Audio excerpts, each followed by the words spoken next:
Hello, welcome to another movie review of mine. Afterwards, please take the chance to visit my website, www.thesceneviewer.com, where I have thousands of movie reviews, 60 plus lists of best films per genre, yearly rank lists with top 5 per category going back to 1914, and dozens of miscellaneous lists, including TV shows, actor profiles, and top 10 films per actor. The link can be found below. Today we are reviewing 12 Angry Men, 1957. Gave this movie a rating of 10.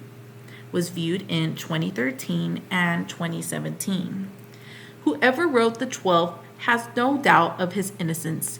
On the back cover of DVD case, didn't either watch 12 Angry Men or understand what it's about. That wasn't the point of the discussion in the jury room. It's rather this. There was not enough conviction beyond a reasonable doubt. The accused murdered his father. That's all there is to the story.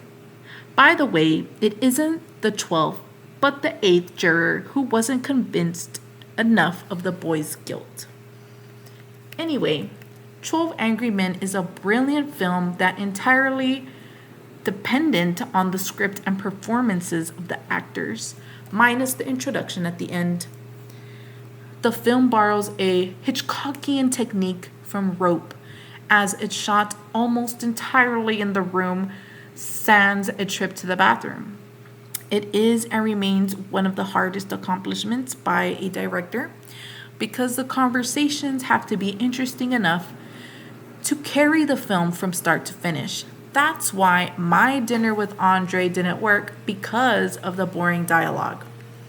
The best part is the human side. Strangers come together and lay bare their flawed logical reasoning. Listening to a lot of speeches, it's apparent some of them are so wildly off the mark that they have nothing to do with the case itself. But that's okay, because it's human nature. The ending is powerful because after what the jurors had accomplished as a group, they go their separate ways and never see each other again for the rest of their lives. All in all, 12 Angry Men is an outstanding movie that paints a perfect picture of how a jury should conduct itself and decide on the charges. In fact, it should be required viewing for all Americans before they're ready to be jurors. If you want to see the greatest display of ensemble acting, look no further than 12 Angry Men. It's one of the reasons why it is among the 15 greatest films ever made. More importantly, 12 Angry Men is at its powerful best based on how the jurors attack different points of the case, while putting aside their prejudice, racism, and emotions that have nothing to do with the facts. Bar none, it's the greatest example of how a jury works and should be required viewing for all Americans.